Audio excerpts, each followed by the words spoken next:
ಜೈ ಶ್ರೀ ದುರ್ಗಾಂಬ ಹರ ಹರ ಮಹಾದೇವ್. ನಮಸ್ತೆ ವೀಕ್ಷಕರೇ. ಇವಾಗಿನ ವಿಚಾರ, ಸಿದ್ಧಿಗಳನ್ನು ಮುಟ್ಟಿ ಆಶೀರ್ವಾದ ತಗೊಂಡ್ರೆ ಸಿದ್ಧಿಗಳು ಆ ಭಕ್ತರ ಕರ್ಮವನ್ನು ಹೇಗೆ ಕಳೀತಾರೆ, ಹಾಗೆ ಆ ಭಕ್ತರ ಕರ್ಮ ಸಿದ್ಧಿಗಳಿಗೆ ಹೇಗೆ ಅಂಟ್ಕೊಳ್ತದೆ ಅನ್ನೋದು ನಾನು ನಿಮಗೆ ತಿಳಿಸ್ಕೊಡ್ತಾನೆ. ಇದನ್ನು ನನಗೆ ವಾಟ್ಸಪ್ಪಲ್ಲಿ ಕೆಲವರು ಪ್ರಶ್ನೆ ಕೇಳಿದರು. ಹೌದು, ನಾನು ಇದ್ರ ಬಗ್ಗೆ ತುಂಬ ತಿಳ್ಕೊಂಡೆ ನಾನು ಆಶೀರ್ವಾದನ ಮಾಡ್ತಾ ಇರೋದು ಕೂಡ.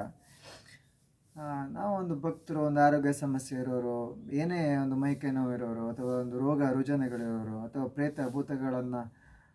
ಪ್ರೇತಗಳು ಆತ್ಮಗಳೆಲ್ಲ ಸೇರ್ಕೊಂಡಿರೋರು ಬಂದು ಸಿದ್ಧಿಗಳ ಹತ್ರ ತಲೆ ಮುಟ್ಟಿ ಸಿದ್ಧಿಗಳ ಹತ್ರ ತಲೆ ಮುಡಿಸ್ಕೊಂಡು ಆಶೀರ್ವಾದ ತಗೊಳ್ಳೋದ್ರಿಂದ ಭಕ್ತರು ಅವರ ಕರ್ಮಗಳೆಲ್ಲ ಸಿದ್ಧಿಗಳಿಗೆ ಅಂಡ್ಕೊಳ್ಳೋಕ್ಕಿಂತ ಅವರಿಂದನೇ ರಿಮೂವ್ ಆಗುತ್ತೆ. ನಾವು ಈಗ ತಲೆ ಕೈ ಇಟ್ಟಾಗ ನಮ್ಮ ಕೈಯಿಂದ ಈ ಕರೆಂಟ್ ಥರ ಹರಿದು ಬರ್ತಾ ಇರುತ್ತೆ ದೈವಶಕ್ತಿ, ಗೊತ್ತಾಯ್ತಾ? ಹಾಗೆ ಏನಾಗುತ್ತೆ ಅಂದರೆ ಅವರ ಇಡೀ ಬಾಡಿ ಸ್ಕ್ಯಾನ್ ಆಗಿ ರಿಮೂವ್ ಆಗುತ್ತೆ, ಫುಲ್ ರಿಮೂವ್ ಆಗುತ್ತೆ. ಏನೇ ದುಷ್ಟ ಶಕ್ತಿಗಳಿದ್ರೂ, ಹಾಗೆ ಏನಾದರೂ ಆರೋಗ್ಯ ಸಮಸ್ಯೆ ಇದ್ರೂ, ಹಾಗೆ ಮನಸ್ಸು ಚಂಚಲ ಏನೇ ಇದ್ರೂ ರಿಮೂವ್ ಆಗಿ ದೇವರ ಅಂಶ ಅವರಲ್ಲಿ ಕ್ರಿಯೇಟ್ ಆಗ್ತದೆ. ದೇವರ ಅಂಶ ಅವರಲ್ಲಿ ಕ್ರಿಯೇಟ್ ಆದಾಗ ಅವರ ಮೈಂಡ್ ಫ್ರೀ ಆಗ್ತದೆ, ತುಂಬ ಆರಾಮದಲ್ಲಿ ಇರ್ತಾರೆ. ಯಾವ ಥರ ಆರಾಮದಲ್ಲಿ ಇರ್ತಾರೆ ಅಂದರೆ ನಮ್ಮ ಥರನೇ ಅವರು ಆರಾಮದಲ್ಲಿ ಇರ್ತಾರೆ, ನಮ್ಮ ಮಾರ್ಗದರ್ಶನದಂತೆ ಹೋದರೆ. ಗೊತ್ತಾಯ್ತಾ? ಆಶೀರ್ವಾದ ತಗೊಂಡು ನಮ್ಮ ಮಾರ್ಗದರ್ಶನದಂತೆ ಹೋದರೆ, ಅದೇ ಸಿದ್ಧಿಗಳ ಮಾರ್ಗದರ್ಶನದಂತೆ ಹೋದರೆ ತುಂಬ ಆರಾಮಾಗಿ ಇರ್ತಾರೆ ಮುಂದಿನ ದಿನ. ಇದು ಸಿದ್ಧಿಗಳ ಮುಟ್ಟಿ ಆಶೀರ್ವಾದ ತಗೊಳ್ಳೋದ್ರಿಂದ ಇಷ್ಟು ಪವರ್ ಸಿದ್ಧಿಗಳಲ್ಲಿ ಇರ್ತದೆ. ಇನ್ನು ಸಿದ್ಧಿ ಅಂದರೆ ಏನು, ಸಿದ್ಧಿಗಳಲ್ಲಿ ಇಷ್ಟು ಪವರ್ ಇರಲಿಕ್ಕೆ ಕಾರಣ ಏನಾದರೂ ಕೂಡ ನಿಮಗೆ ಚಿಕ್ಕದಾಗಿ ಇದರಲ್ಲಿ ತಿಳಿಸ್ಕೊಟ್ಬಿಡ್ತೇನೆ ನೋಡಿ.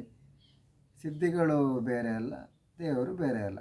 ದೇವರಿಗೆ ಗರ್ಭಗುಡಿ ಹೇಗೆ ಕಟ್ಟಿಡ್ತಾರೆ, ಅದೇ ಥರ ದೇವರಿಗೆ ಗರ್ಭಗುಡಿಯನ್ನು ಇಲ್ಲಿ ಕಟ್ಟಿಡ್ತಾರೆ ಸಿದ್ಧಿಗಳು.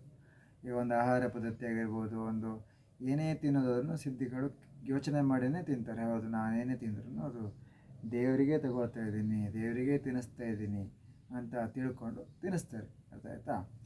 ಅದರಿಂದ ದೇವರು ಸದಾ ಸಿದ್ಧಿಗಳ ಜೊತೆ ಇರ್ತಾರೆ. ಕಾರಣ ಏನಂದರೆ, ಏನೇ ತಿಂದ್ರೂ 5 ನಿಮಿಷದಲ್ಲಿ ಜೀರ್ಣ ಆಗುತ್ತೆ. ಹಣ್ಣು, ಎಳ್ನೀರಾಗಿರ್ಬೋದು, ಈ ಥರ ಸಿದ್ಧಿಗಳ ಆಹಾರವೇ ಇದು. ಎಳ್ನೀರು, ಹಣ್ಣು, ಈ ಥರನೇ ಉಪಯೋಗಿಸ್ತಾ ಇರ್ತಾರೆ. ಅದಕ್ಕೋಸ್ಕರ ದೇವರು ಸದಾ ನಮ್ಮ ಜೊತೆ ಇರಬೇಕು, ನಮ್ಮ ಒಂದು ಕರ್ತವ್ಯ, ನಾವು ಭಕ್ತರಿಗೆಲ್ಲ ಆಶೀರ್ವಾದ ಮಾಡಬೇಕಾಗತ್ತೆ ಅಂತೆಲ್ಲ. ಗೊತ್ತಾಯ್ತಾ? ಇಷ್ಟೆಲ್ಲ ವಿಷಯಗಳು ಅಡುಗೆ. ಮತ್ತು ನೀವು ಹಿಂದಿನ ದಿನಗಳೆಲ್ಲ ನೋಡಿರ್ಬೋದು, ಜಾಸ್ತಿ ದೇವಸ್ಥಾನಗಳಲ್ಲಿಲ್ಲ, ಹಿಂದಿನ ದಿನಗಳಲ್ಲಿ ಜಾಸ್ತಿ ಸಿದ್ಧಿಗಳೇ ಇದ್ದರು. ಸಿದ್ಧಿ ಸಾಧಕರು, ಋಷಿಗಳು, ಮುನಿಗಳು. ಗೊತ್ತಾಯ್ತಾ? ಪ್ರತಿನಿತ್ಯ ಹೇಗೆ ದೇವದರ್ಶನ ಮಾಡ್ತೇವೆ ಇವತ್ತು, ಅದೇ ಥರ ಪ್ರತಿನಿತ್ಯ ಸಿದ್ಧಿಗಳ ದರ್ಶನನ ಭಕ್ತರು ಮಾಡ್ತಾಯಿದ್ರು. ಅಂದರೆ ಅಷ್ಟು ಭಕ್ತಿ ಇತ್ತು ಆಗಿನ ದಿನಗಳಲ್ಲಿ. ಆಗಿನ ದಿನಗಳಲ್ಲಿ ಸಾಮಾನ್ಯರು ಕೂಡ 120 ವರ್ಷ, 130 ವರ್ಷ, 150 ವರ್ಷ ಬದುಕ್ತಾಯಿದ್ರು. ಇನ್ನು ಸಿದ್ಧಿಗಳಂತೂ 600 ವರ್ಷ, 1000 ವರ್ಷ ಬದುಕ್ತಾಯಿದ್ರು. ಗೊತ್ತಾಯ್ತು? ಯಾಕಂದರೆ ಆಗಿನ ದಿನಗಳಲ್ಲಿ ರೋಗಗಳೇ ಇರಲಿಲ್ಲ, ಯಾವುದೇ ರೋಗಗಳಿರಲಿಲ್ಲ, ಆರೋಗ್ಯ ಸಮಸ್ಯೆಗಳೇ ಬರ್ತಾ ಇರಲಿಲ್ಲ.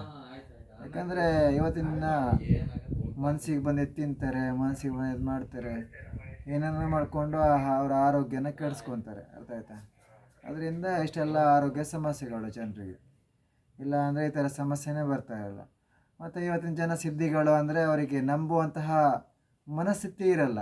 ಕಾರಣ ಏನಂದರೆ, ಬೇಡದೇ ಇರೋ ಆಹಾರವನ್ನು ತಿಂದುಕೊಂಡು ದೇವರು ಎಲ್ಲಿದ್ದಾನೆ, ಹೇಗಿದ್ದಾನೆ, ಯಾವ ರೂಪದಲ್ಲಿದ್ದಾನೆ, ದೇವ್ರ ಶಕ್ತಿ ಅಂದರೆ ಏನು, ಸಿದ್ಧಿಗಳ ಅಂದರೆ ಏನು ಅಂತಲೂ ಕೆಲವರಿಗೆ ಕಲ್ಪನೆ ಇರಲ್ಲ. ಅರ್ಥಾಯ್ತಾ? ಇಡೀ ನಮ್ಮ ದೇಶದಲ್ಲಿ ಹುಡುಕಿದ್ರೆ ಒಂದು 10% ಜನರಿಗೆ ಒಂದು ಸ್ವಾಮಿಗಳು, ಸಿದ್ಧಿಗಳು ಅಂದರೆ ಭಕ್ತಿ ಇದೆ, ಒಂದು ಗೌರವ ಕೊಡ್ತಾರೆ. ಸಾಮಾನ್ಯ ಒಂದು ಸಿದ್ಧಿಗಳನ್ನು ನೋಡಿದ್ರೆ ಒಂದು ಗುರುತಿಸಿ ಅವರ ಕಾಲು ಮುಟ್ಟಿ ಆಶೀರ್ವಾದನ ತಗೊಳ್ತಾರೆ. ಏನೇಳಿ ನಮ್ಮ ದೇಶದಲ್ಲಿ ಒಂದು 10% ಮಾತ್ರ. ಬಾಕಿ ಒಂದು 90% ಜನ ಇದ್ದಾರಲ್ಲ ಉಳಿದವರು, ಅವರಿಗೆ ಸಿದ್ಧಿಗಳಂದರೆ ಏನು, ದೇವರಂದರೆ ಏನು ಅಂತಲೇ ಗೊತ್ತಿಲ್ಲದೆ ಅವರು ಕಷ್ಟಗಳನ್ನು ಅನುಭವಿಸ್ಕೊಳ್ತಾ 50 ವರ್ಷಕ್ಕೆ 40 ವರ್ಷಕ್ಕೆ ಪ್ರತಿ ಸೆಕೆಂಡಿಗೆ ಸಾಯ್ತಾ ಇದ್ದಾರೆ. ಲಕ್ಷಗಟ್ಟಲೆ ಜನ.